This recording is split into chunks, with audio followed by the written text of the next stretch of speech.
प्रिय बच्चों, basic concept के रूप में समुदाय या कम्युनिटी पर हम चर्चा कर रहे हैं और ये इस क्रम में अंतिम वीडियो लेक्चर है समुदाय के ऊपर। और इसके भीतर हम समुदाय और समाज के बीच का जो अंतर है उसे समझने का प्रयास करेंगे।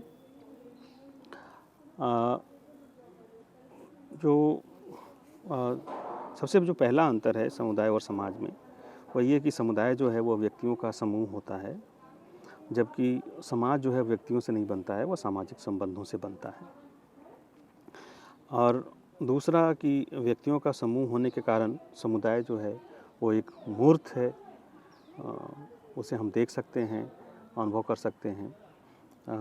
लेकिन सामाजिक संबंध के द्वारा समाज का निर्माण होता है और चूँकि जो सामाजिक संबंध होते हैं वह अर्थों और अंतःक्रियाओं के ऊपर निर्भर करते हैं।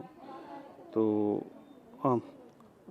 अर्थों के ऊपर निर्भर होने के कारण संबंधों के जाल के रूप में हम समाज को देख नहीं सकते और इसलिए ये अमूर्त होते हैं।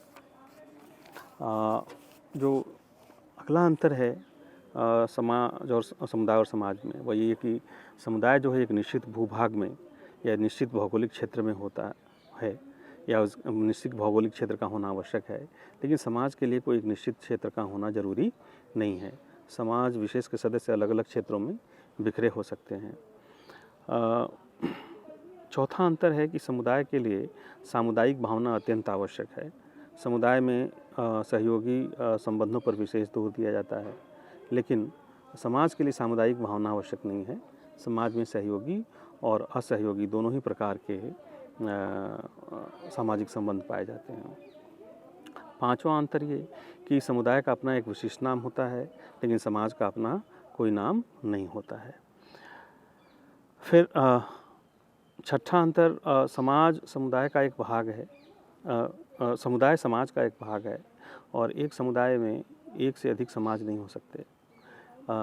समुदाय की तुलना में समाज व्यापक है और एक समाज में कई समुदाय हो सकते हैं।